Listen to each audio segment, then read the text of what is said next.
오늘 하나님 말씀은 시편 22편입니다. 저희가 전장을 보는데요, 교독해서 보기는 먼저 1절과 2절 먼저 보도록 하겠습니다.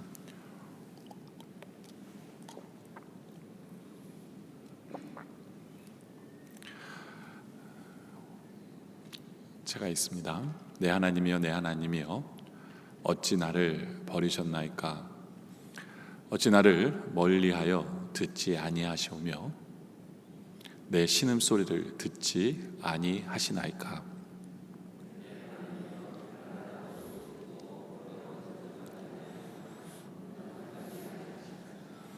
아멘. 우리 예수님의 이름은 여러 가지가 있습니다. 근데 그 이름 중에 하나가 목자입니다. 목자. 예수님은 양을 위해 목숨을 바치신 목자다라고 요한복음 10장 14절에 말씀하고 있습니다. 요한복음 10장 14절에 보면 나는 선한 목자라, 나는 내 양을 알고 양도 나를 아는 것이, 아버지께서 나를 아시고 내가 아버지를 아는 것 같으니 나는 양을 위하여 목숨을 버리노라. 우리 주님은 선한 목자신데요, 왜요? 양을 위해서 목숨을 버리시는 분이시다 라는 거죠. 또 히브리서 13장 20절에도 보면 양들의 큰 목자이신이라고 우리 예수님을 표현하고 있습니다. 양들의 큰 목자이신. 그래서 우리 주 예수를 영원한 언약의 피로 죽은 자 가운데서 이끌어내신 평강의 하나님이라고 말씀하시면서 죽은 자 가운데서 살아나신 선한 목자, 그리고 큰 목자, 그리고 베드로전서 5장 4절에 보면 그리하면 목사장이라고 얘기합니다. 우리 예수님을 목사장으로 표현합니다. 이처럼 성경 곳곳에는 우리 예수님을 목자라고 표현을 합니다. 그런데 이 시편 22편, 23편, 24절은 이 예수님의 목자 되심의 그 점진적인 계시를 보여주고 있는 부분입니다.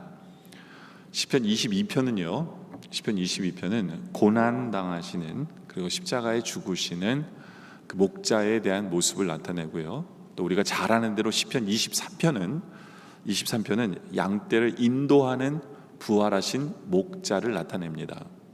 그리고 그 다음 시편 24편은 신실하신 섬기는 자에게 상을 주시는 승천하신 우리 목자를 말해줍니다. 고난 받으시고 부활하시고 그리고 우리 하나님 옆에서 상을 주시는 그 주님의 모습, 이렇게 점진적으로 시편 22편, 23편, 24편은 바로 그 목자 되신 우리 주님에 대해서 말씀해주고 있습니다. 그래서 특별히 오늘은 시편 22편을 보는데요, 고난당하신 목자, 고난을 당하시는 목자에 대한 말씀입니다. 그래서 첫 번째로 여러분들과 나눌 말씀은 고난 받으시는 예수님의 모습을 시편을 통해서 우리가 좀 자세히 보기를 원합니다. 어떤 고난이냐? 첫째로는 버림받는 예수님의 모습이죠. 아까 우리가 읽었던 1절의 말씀 보면 내 하나님이여, 내 하나님이여, 어찌 나를 버리셨나이까? 라고 말씀합니다. 어찌 나를 버리셨나이까? 이것은 마태복음 47장 46절에 나온 말씀이죠. 제90인 예수께서 크게 소리져 이르시되 엘리 엘리 라마 사박다니 하시니, 이는 곧 나의 하나님 나의 하나님 어찌하여 나를 버리셨나이까 하는 이 동일한 말씀이에요. 예수님이 십자가에서 하신 그 똑같은 말씀을 시편에서 하고 있습니다. 그러면서 그 십자가에서 그 답답한 마음을 2절에 가서도 계속해서 이야기하죠. 내 하나님이여, 내가 낮에도 부르짖고 밤에도 잠잠하지 아니하오나 응답하지 아니하시나이다. 이렇게 절규하면 누군가가 다가와서 응답해주고 도와줘야 하는데 찾아주는 사람, 도와주는 사람 없는 버림을 받으신 예수님의 모습, 홀로 몸부림치시다가 숨을 거두시는 그 버림당하신 모습을 우리가 보게 됩니다. 여러분들, 만약에 우리 자식이 이렇게 고난을 당한다고 한번 생각해 보세요. 부모 심정은 모두 같습니다. 때로는 이 땅에서 자식을 버리는 부모도 있지만 그건 정상적인 부모가 아니죠. 그렇죠? 정상적인 부모라면 자기가 낳은 자식을 그렇게 내다버릴 수 없어요. 정상적인 부모라면 자기 자식이 그런 고난을 당하면 눈뜨고 볼 수도 없어요. 아마 기절해서 깨어나지 못할 것입니다. 모든 부모의 마음은 그래요. 그렇죠? 모든 부모의 마음은 그래요. 고려의 예전에 화려했던 폼페이가 AD 79년에 폭발 때문에 매몰되죠. 그래서 1738년에 그 폼페이를 다시 이렇게 다 파냈는데 발굴해 보니까 어떤 어머니가 나와요. 근데 자기 자식을 품에 꼭 안고 화산의 모든 죄를 다 받아주는 그 어머니의 모습이 나옵니다.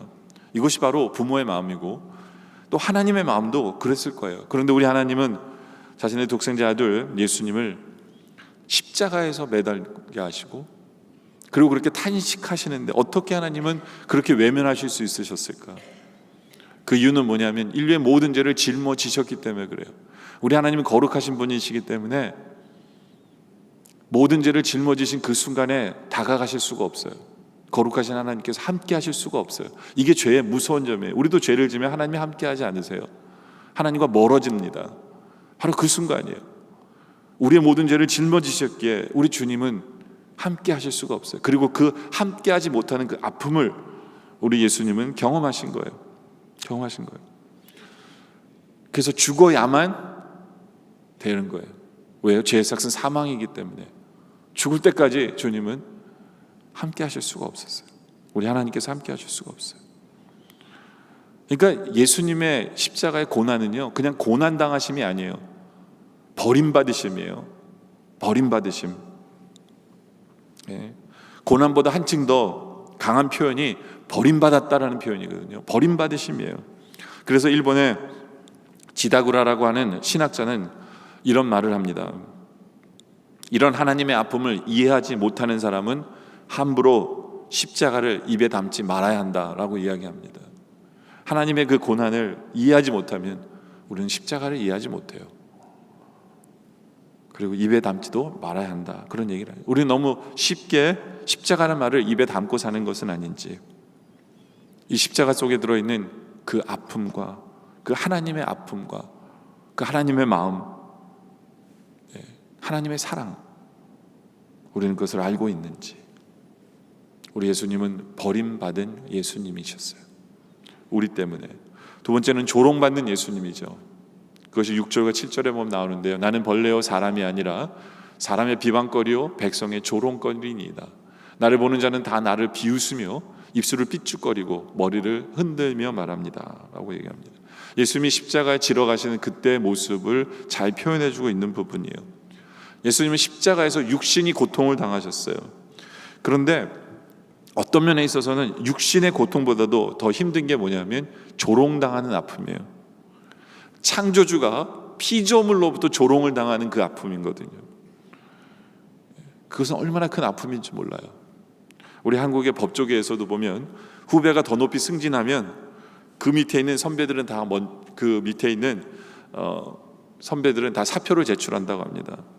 물론 이제 후배가 마음 놓고 일하게 하기 위해서 사표를 제출하는 것도 있지만 또 한편으로는 후배 밑에서 일한다는 것이 수치이기 때문에 사표를 제출하는 거예요. 창피한 일이라는 거죠.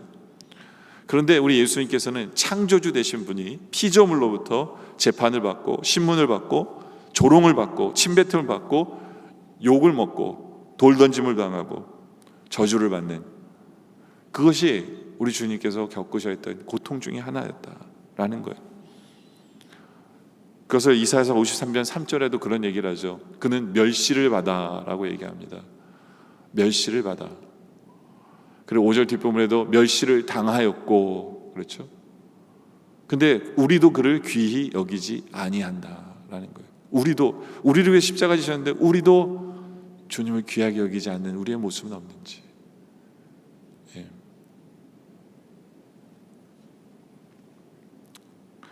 여러분들, 우리 주님께서 당하신 것은 육체적인 고통만 아니라 더 심한 것은 바로 정신적인 그 고통이었다라는 거죠. 정신적인 고통이었다. 그들은 예수님의 십자가에 못 박아놓고도 그 조롱하는 것을 끝내지 않죠. 그래서 오늘 시편 22편 18절에도 그 모습을 나타내는데요. 내 겉옷을 나누며 속옷을 제비 뽑나이다. 십자가 밑에서 이들이 예수님에게 한 것을 시편 기자는 예언하고 있어요. 이것이 조롱의 극치입니다. 철저하게 주님을 고통을 주는 의미예요. 조롱하는 모습이죠. 네. 그것이 우리 예수님께서 당하신 모습이고요. 세 번째로는 십자가에서 고통당하는 예수님이에요. 뭐니 뭐니 해도 제일 큰 고통은 십자가 위에서 당하는 그 고통. 16절은 이렇게 표현하죠. 개들이 나를 에워쌌으며 악한 무리가 나를 둘러 내 수족을 찔렀나이다. 수족을 찔렀어요. 이 고통이 왜 제일 처절하냐면 수족을 찔러서 피가 마를 때까지 십자가 위에서 당하는 그 고통이에요. 십자가는 그 당시에 우리가 목에 걸고 다니는 액세서리가 될 수가 없었어요. 너무나 잔인하기 때문에. 이 처형 방법 중에 몇 가지 잔인한 것들이 몇 가지가 있어요. 그 중에 하나는 옛날 티베트에서는 흉악한 죄인을 사형시킬 때는요, 썩은 물 웅덩이에 던지는 형이 있다고 합니다. 그러니까 이 뱀 가죽을, 네팔에서는 이 뱀 가죽을 그 목에다 이렇게 두른대요. 그리고는 그 웅덩이에다 집어넣잖아요. 그럼 어떻게 되냐면 그 웅덩이가 점점 말라가면 이 뱀 가죽이 마르잖아요. 말라가면 어떻게 되냐면 점점 목을 조여오는 거예요. 조여오는 거예요. 그래서 서서히 죽도록 하는 거예요. 그 썩은 시체들 속에서. 네. 그것도 굉장히 그 끔찍한 사형 방법인데요. 또 중동에서는 또 이렇게 합니다. 썩은 시체들 속에 그냥 넣어놓는데요. 그래서 그 시체 독이 올라와서 그 독에 의해서 죽게 만들기 위해서. 그런데 이런 그 처형법도 잔인하게 이를 데 없지만 그래도 그 중에서 가장 잔인한 방법이 바로 십자가형이라고 합니다. 그래서 로마에서는 로마 사람에게는 십자가형을 행하지 않아요. 자국민에게는 십자가형을 행하지 않아요. 다른 나라 사람들에게 십자가형을 행하는 이유가 뭐냐면, 행하는 이유가 그걸 이용하는 거예요. 정치적으로. 너희들도 이 로마에 반항하면 이런 끔찍한 형을 당하니까 당하지 않도록 조심해라는 그 본보기인 거예요. 그거 십자가예요. 너무너무 잔인하기 때문에. 네. 그런데 우리 주님께서는 거기에서 고통을 당하신 거죠. 이 세상 어디에도 이것만큼 큰 고통이 없는 그 방식으로 우리 주님께서는 우리를 위해 죽으셨어요. 우리를 위해 죽으셨어요. 그런데 이제는 그 십자가가, 그 끔찍한 십자가가 어떤 나라에는 국기에도 있고요, 우리는 목에도 걸고 다니기도 하고. 왜요? 그것이 바로 구원의 상징이기 때문에. 그 주님의 은혜로 말미암아 구원의 상징이 되어버린 거예요. 그 고난으로 말미암아. 시편 22편은 우리 예수님의 그 고난을 너무나도 잘 나타내주고 있어요. 그런데 이것을 보면서 우리는 두 번째 이런 질문을 해봐야 돼요. 그 고난의 이유가 뭘까? 고난의 이유가 뭘까? 예수님의 그 고난과 나와 무슨 상관이 있는가에 대해서 우리는 답을 할 수 있어야 돼요. 갈보리의 예수님과 나는 무슨 상관이 있는가? 무슨 상관이 있을까요? 바로 나의 죄 때문이라는 거예요. 나의 죄 때문에. 그리고 우리 주님의 그 고난이 나 때문이라면 또 우리는 이런 질문을 해야 돼요. 그럼 그 다음에 우리는 어떻게 해야 되는 것일까? 어떻게 해야 되는 것일까? 성경은 분명하게 우리에게 말씀합니다. 예수님의 고난은 바로 나를 때문에 겪는 고난이시라고. 그래서 아까 우리가 읽었던 이사야서 53장 4절과 5절을 보면 그는 실로 우리의 질고를 지고, 제가 지난번에도 설교했지만 우리의 이름을 집어넣으면 딱 맞아요. 그는 실로 치오의 질고를 지고 치오의 슬픔을 당하였거늘 치오는 생각하기를 그는 징벌을 받아 하나님께 맞으며 고난 당한다 하였노라. 그가 찔림은 치오의 허물 때문이요 그가 상함은 치오의 죄악 때문이라. 그가 징계를 받음으로 치오는 화평을 드리고 그가 채찍에 맞음으로 치오는 나음을 받았도다. 나 때문이에요. 나 때문에. 이것이 주님이 당하신 십자가의 모습입니다. 그리고 오직 그 십자가만이, 그 길만이 우리를 구원하시는 방법이에요.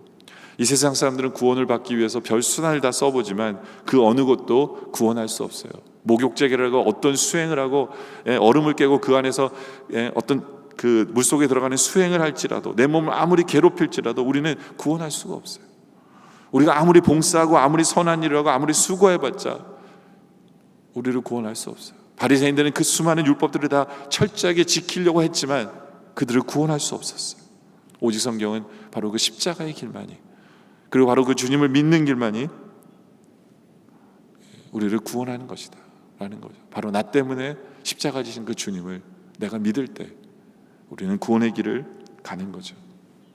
바로 그 십자가의 길을, 바로 우리를 위한 가신 길이다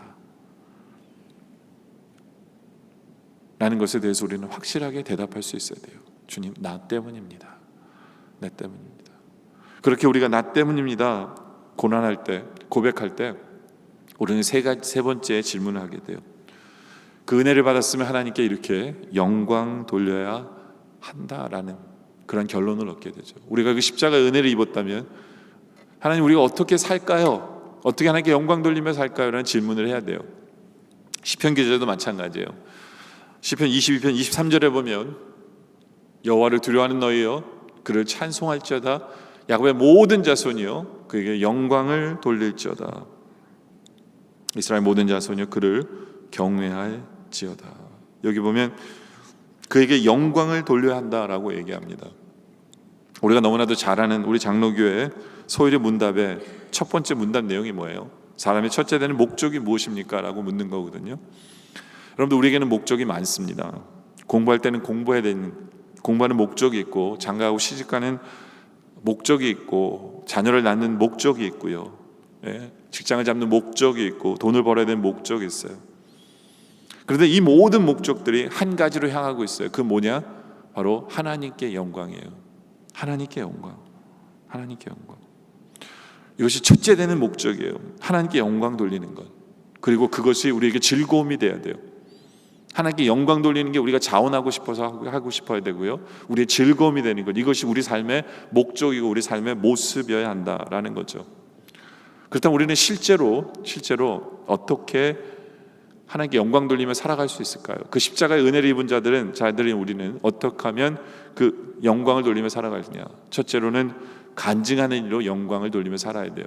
그것이 아까 우리가 읽었던 20절부터 22절의 말씀에 보면 나오는데요. 내 생명을 칼에서 건지시며 내 유일한 것을 개의 세력에서 구하소서. 나의 사자 입에서 구하소서. 주께서 내게 응답하시고 들소의 뿔에서 구원하셨나이다. 그래서 어떻게 해요? 내가 주의 이름을 형제에게 선포하고 회중 가운데서 주를 찬송하리다. 내가 주의 이름을 형제에게 선포한다라고 얘기하죠. 이것이 간증입니다. 여기 보면 칼에서 건져달라고 그래요. 칼에서. 이것은 사울 왕에게서 건져달라는 얘기이기도 합니다. 사울 왕은 다윗을 죽이기 위해서 3,000명의 칼을 보냅니다. 3,000명의 칼을 보내요. 3,000명의 부하를 보내는 거죠. 그래서 그 칼에서 구원하소서라는 얘기예요. 그리고 보면 개의 세력에서 구하소서라고 얘기합니다.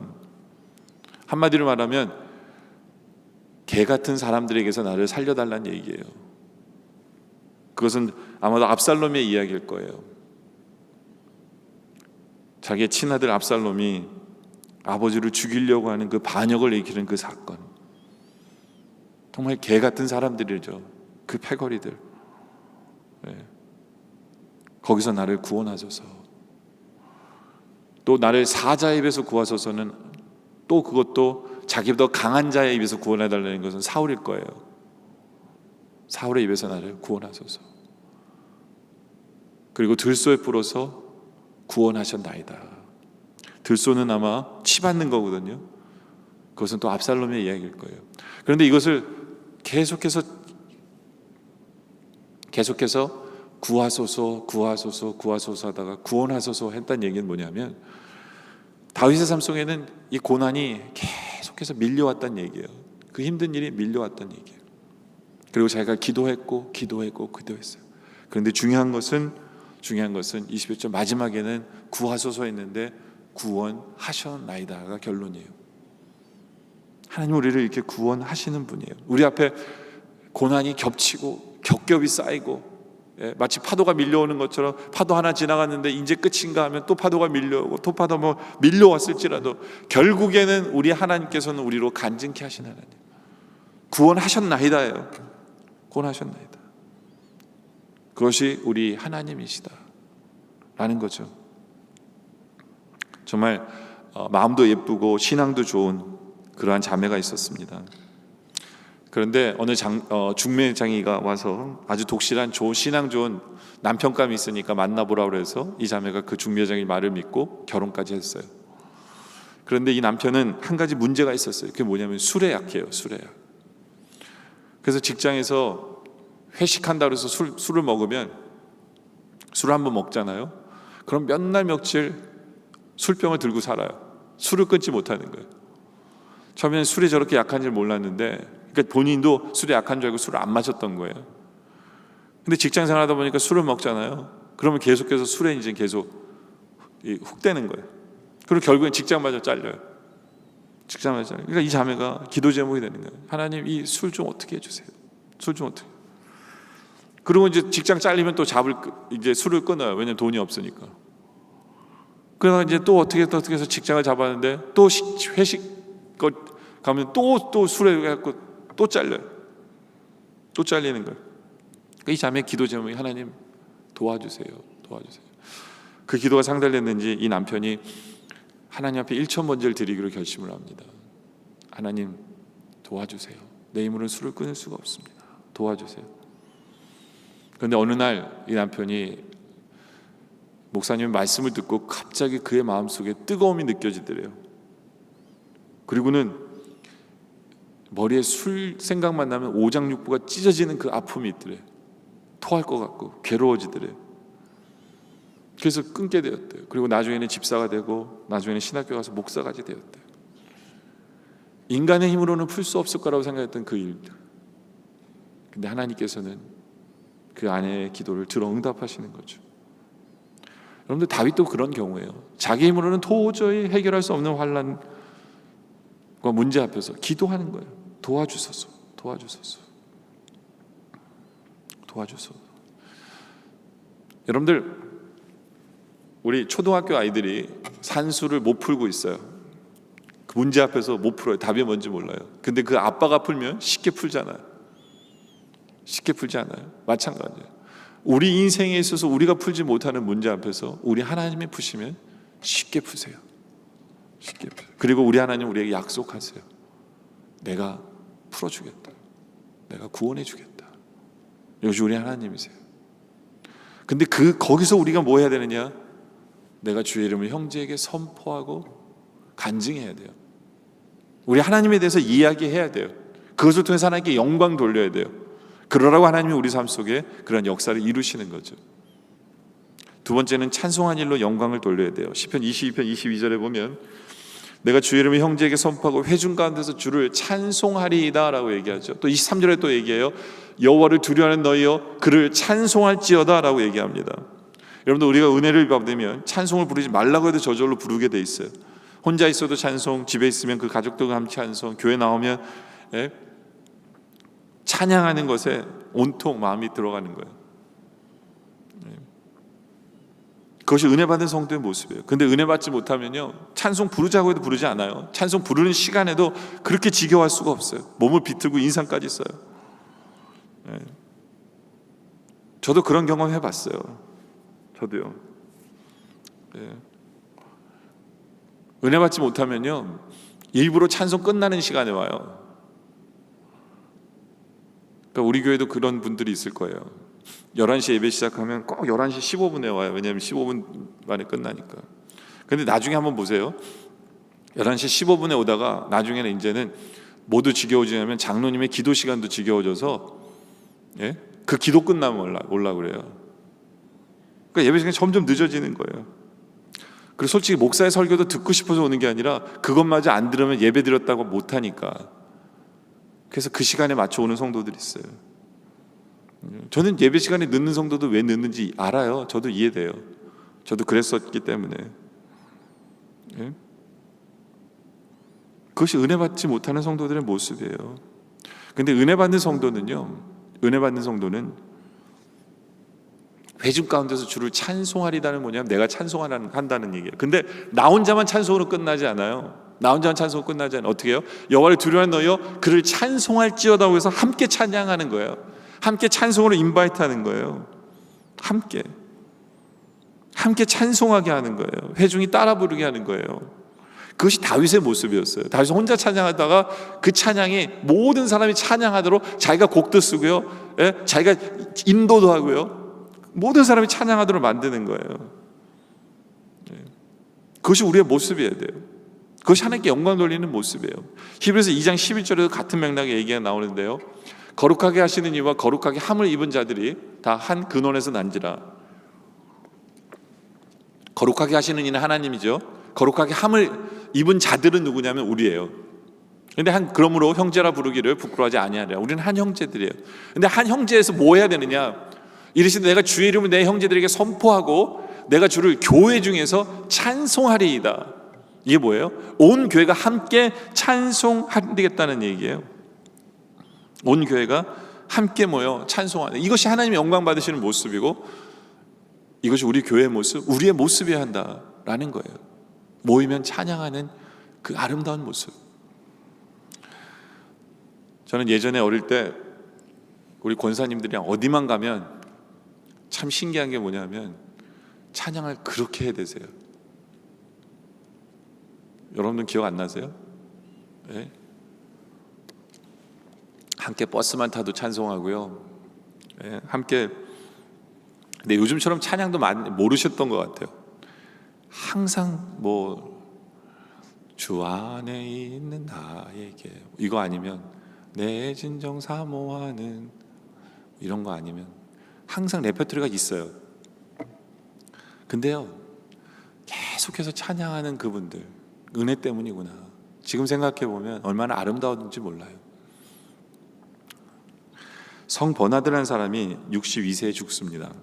근데 이 사람이 얼마나 독실한 하나님의 일꾼인지 성자라는 칭호를 받는데요, 이 사람이 그 죽음을 앞에 놓고 찬송을 하나 지었어요. 근데 이 사람이 부른 찬송이 지금 1000년이 지났는데도 이 사람 찬송이 불려지고 있어요. 그게 뭐냐면, 구주를 생각만 해도 내 마음이 좋거든, 주 얼굴 배울 때야 얼마나 좋으랴 라는 이 구절이에요. 여러분, 우리가 연애해봤잖아요. 네? 전화하는 것도 그렇게 좋지만 얼굴 보면 더 좋잖아요. 예수님을 너무너무 사랑하니까 예수님 얼굴 보고 싶은 거예요. 예수님 보면 얼마나 좋을까, 얼마나 좋을까. 그러면서 그것을 찬양으로서 만든 거예요. 그 고백이 1000년이 지난 지금도 많은 성도들이 함께 은혜 받잖아요. 은혜 받잖아요. 그렇죠? 우리의 찬양은 무엇입니까? 우리가 지금도 부르는 찬양은 무엇이고, 그것을 통해서 영광 돌리고 있는 모습은 무엇인지를 돌아보는 우리의 모습이기를 원합니다. 세 번째는 경외하는 일로 하나님께 영광 돌려야 돼요. 23절에 보면 여호와를 두려워하는 너희여, 이렇게 얘기합니다. 여호와를 두려워하는 너희여. 정말 우리 하나님을 두려워하고 계십니까? 그러면서 뒷부분에 너희 이스라엘 모든 자손이여 그를 경외할지어다. 이것이 하나님께 영광을 돌리는 거예요. 여러분들, 우리 하나님은 사랑의 하나님만이 아니세요. 우리 하나님 무서운 줄 모르면 안 돼요. 예? 이 방패의 양면성이라는 게 있어요. 한쪽 편에는 금으로 있고요, 한쪽 편에는 은만 있어요. 근데 이쪽에서 이 방패를 보면 은방패예요. 근데 저쪽에서 보면 뭐예요? 금방패. 그런 것처럼 우리 하나님의 모습이 그래요. 우리 하나님은 완전한 공의 하나님, 완전한 사랑의 하나님이세요. 사랑의 하나님이에요. 그러니까 우리가 잘못하면 지금도 야단치세요. 네. 지금도 공의 하나님이세요. 우리를 사랑하시기 때문에 더 공의 하나님이세요. 예전보다 더하게 우리를 하나님 닮아가게 하세요. 성화되게 하세요. 우리는 그 하나님 앞에서 경외할 수 있어야 돼요. 그것이 하나님께 영광을 돌리는 모습이에요. 참 재밌는 것은 하나님을 경외하는 사람은 사람을 무서워하지 않아요. 그런데 사람을 무서워하는 사람은 하나님을 경외하지 않아요. 두려워하지 않아요. 사람 신경 쓰고 있어요. 사람들이 나를 어떻게 볼까, 이걸 걱정하고 있어요. 근데 정말로 우리가 걱정해야 될 것은 뭐냐면, 하나님이 나를 지금도 보고 계시다는 거예요. 하나님 앞에서 우리는 하나님을 경외할 수 있어요. 지금도 나를 보고 계신 앞에서 하나님이 원하시는 그 거룩의 길을 우리가 걸어가야 돼요. 거룩의 길을. 여러분들, 우리 요즘에 우리가 호세아서 묵상하고 있는데 호세아서의 주제가 뭔지 아세요? 호세아의 주제가 뭐냐면 여호와를 알라예요. 여호와를 알아라. 하나님을 알아야 한다. 이게 무슨 뜻일까? 이스라엘 백성이 하나님을 모를까요? 왜 이런 얘기를 하셨을까? 하나님을 안다는 얘기는요, 하나님의 마음을 아는 거예요. 하나님의 마음을. 하나님이 우리에게 주신 율법은요, 하나님의 마음으로 그 율법을 비춰볼 때 제대로 그 율법이 되는 거예요. 그것이 하나님을 제대로 경외하는 모습이에요. 살인하지 말라 그랬어요. 예수님이 뭐라고 그러세요? 율법을 완성하러 오셨다면서 누구를 미워하는 것도 살인이라고 얘기하시잖아요. 왜 그렇게 해석을 하세요? 그것이 하나님의 마음이기 때문에 그래요. 그것이 하나님의 마음이기 때문에. 하나님을 경외한다는 얘기는 뭐냐면 그냥 법에 써 있는 그것만이 아니라 왜 하나님께서 그 말씀을 하셨는가까지도 알고 지키는 거예요. 그게 하나님을 아는 거예요. 그럴 때 우리는 제대로 하나님께 영광을 돌릴 수 있게 되는 거죠. 그냥 겉만 나는 법을 지켜, 이게 아닙니다. 그 법을 왜 주셨는지에 대한 하나님의 마음을 알고 그 말씀대로 순종하는 것, 이것이 하나님을 경외하는 성도의 모습이다 라는 거죠. 이제 말씀의 결론을 맺습니다. 우리는 먹든지 마시든지 무엇을 하든지 하나님의 영광을 위해서 해야 합니다. 왜요? 바로 십자가의 은혜 때문에 그래요. 그 십자가의 은혜가 나를 위한 것, 나를 위해 십자가에서 죽으셨기에, 나를 위해 버림당하셨고, 나를 위해 조롱당하셨고, 나 때문에 그 고난 당하셨기에 이제 우리는 하나님의 영광을 위해 살아야 돼요. 우리의 입술은 주님께서 우리에게 하신 일을 늘 간증해야 되고요, 우리는 늘 주님을 찬송해야 되고, 늘 우리는 하나님을 경외함으로 하나님을 섬기며 하나님의 뜻을 이루고 하나님께 늘 영광 돌리는 그런 삶을 살아가는 여러분들 모습 되어지시기를 주님의 이름으로 축원합니다. 기도드리겠습니다.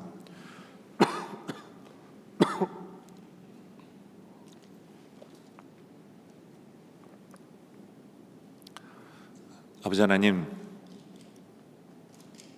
다시 한 번 더 십자가를 바라봅니다. 나를 위해 지으신 그 십자가, 나의 죄 때문에 버림당한 우리 주님의 모습을 봅니다. 나 때문에 온갖 조롱과 멸시를 당하신 그 주님의 모습을 봅니다. 나 때문에 그 온몸의 피가 다 흘리기까지 그 고통 당하신 주님을 보며 이제 그 은혜 때문에 주님께 영광 돌리며 살아가기를 다시 한 번 더 소원합니다. 우리가 주님께서 행하신 역사를 간증하며 주의 영광을 나타나게 하시고, 우리가 우리의 입술이 늘 진심으로 주님을 기쁘게 찬양함으로 주의 영광을 나타내게 하시며, 하나님을 제대로 경외하고 하나님의 뜻을 따르며 하나님의 마음을 알아 하나님의 뜻을 이루는 그런 삶으로 하나님께 영광 돌리며 살아가게 하여 주시옵소서. 주님의 은혜에 감사드리며 예수님의 이름으로 기도드립니다.